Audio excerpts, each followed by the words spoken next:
So first question that I got is, do parents have a voice if school is making new policies? So generally, I would say the answer is yes.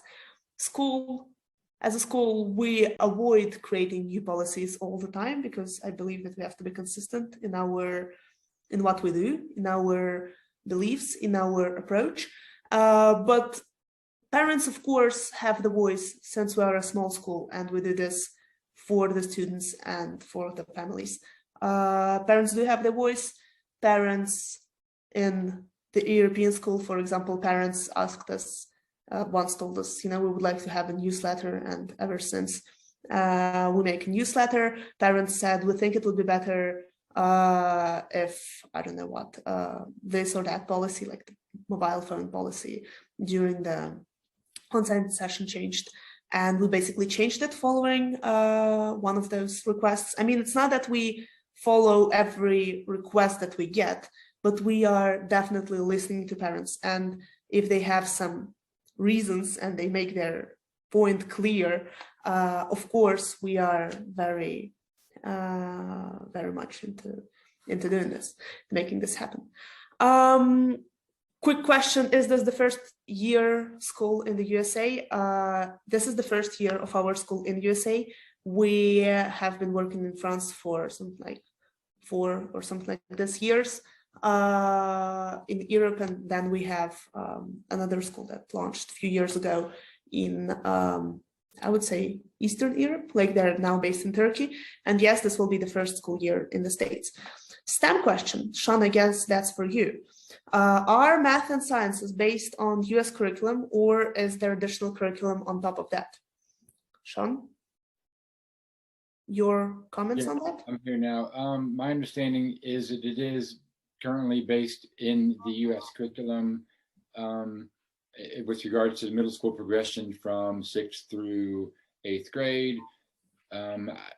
From what I've been teaching for 20 years and understand, the content is quite massive, honestly, and so it's our job as the STEM program to figure out what the kids benefit from each year. But we do work with our colleagues in Europe to get information from them to see if there is anything novel, or not novel, but different that we need to include or could include.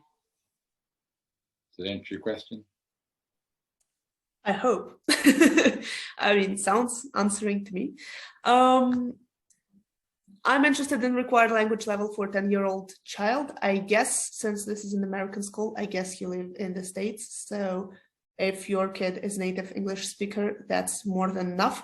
But basically, the kid has to have a very confirmed, let's say, very sure intermediate or upper intermediate English level, level of English to enter the school. But then we also do the English interviews. So please write us. We can schedule the interview, talk to your kid, and see if this particular case works or not. Which grade year a 12-year-old will be placed? Will they miss previous year's curriculum? I don't know. It depends on your 12-year-old. We, as Max said, we have the placement test at the beginning of the school year, and then we see where they go. It is very possible that they will be in different years of studies in different subjects. And it is also possible that they would move from one year to another inside the school year. We don't have this approach that if you tested something on a first school day, then until the end of the school year, regardless of how you're doing, you will stay in that group, no matter what. We are very flexible in those terms. So I cannot tell you about your particular 12-year-old, but, well, depends on what they need. If they're very advanced, they will be placed in a more advanced group.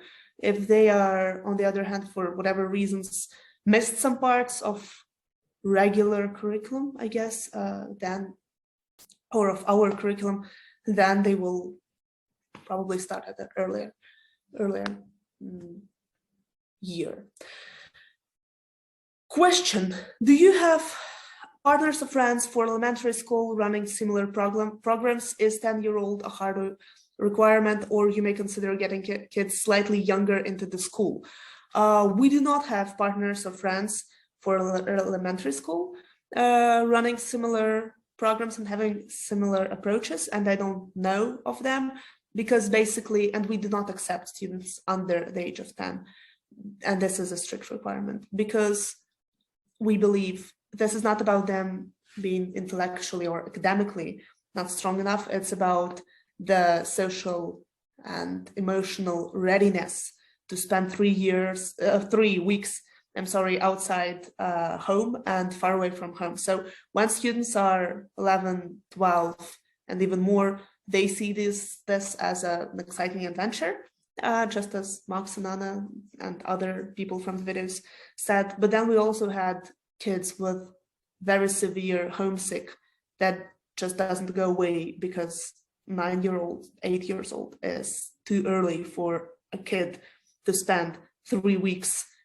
in a different state, maybe from where they're living, in a different country in case of European school, not being able to see their parents, because usually parents cannot travel that easily to see a kid.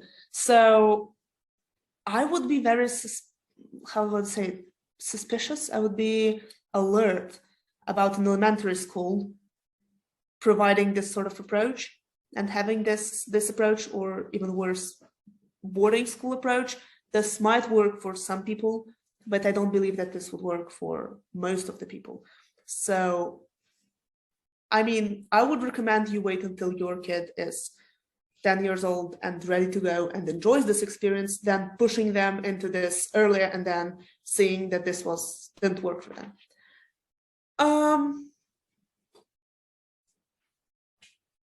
How do students who have been homeschooled submit their recommendations? That's a great question. If your kid was homeschooled and attended any sort of extra outside of the home activities, then maybe you can get the recommendations from there. If not, well, then you just don't submit recommendations, and you just send us the kid and write recommendation from grandma saying my kid is awesome. And basically that also works. We have a lot of students who were homeschooled before coming to us. Recommendations, it's always good to have a recommendation from their previous school or from their previous teachers or from people, from some sort of professionals who interacted with them before they applied for us. But if this is not available, well, this is not available. This also happens. That's okay. And I guess the last question, or pre-last,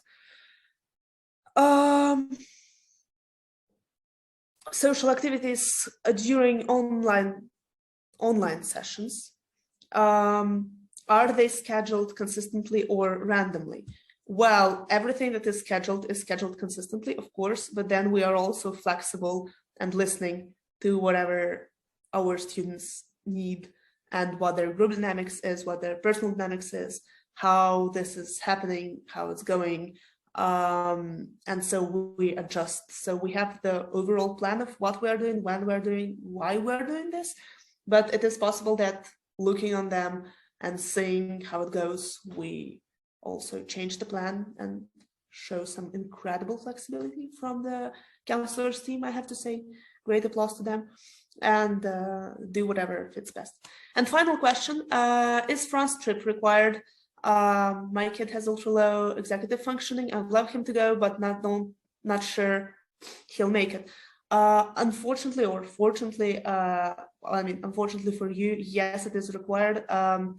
Every on-site session is required. Of course, there are cases when, for some reasons, for example, medical reasons, student cannot attend a session. We've had those experiences and we know how to work with that, and we can do that, but it's always better to come to the on-site session. And for us, being an international school, launching a school in one country, especially when this country is America and is kind of very, very big country, and wherever you go around your hometown, you're still in America, is a challenge. Keeping this spirit of internationality is a big challenge.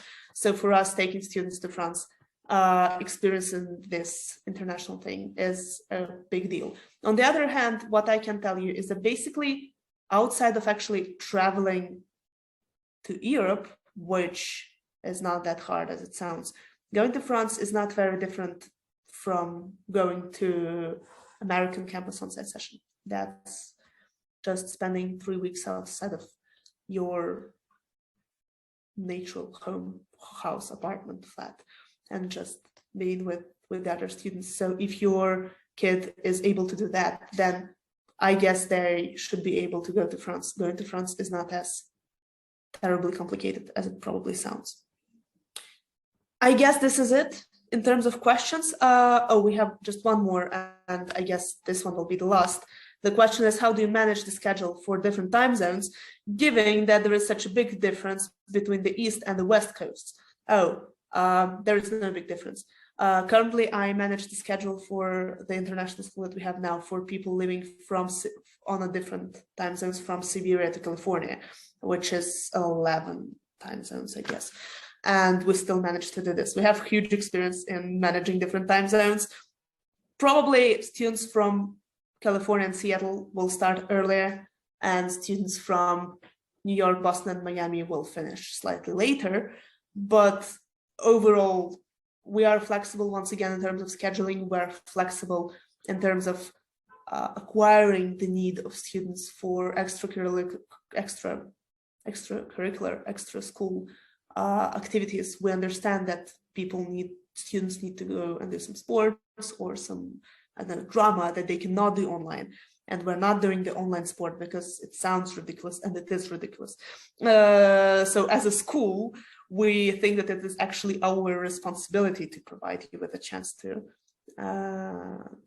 attend all those activities. And also, I don't see any problem. It doesn't even sound challenging to me to make a schedule for students from different time zones within 2 coasts of the United States, or maybe, I don't know, Canada, I think also has 2 coasts.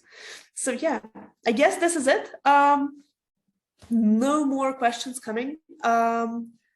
Thank you so much for watching this. Thank you so much for being with us. Tonya, Sean, and Polina, I'm very excited about working with you next year.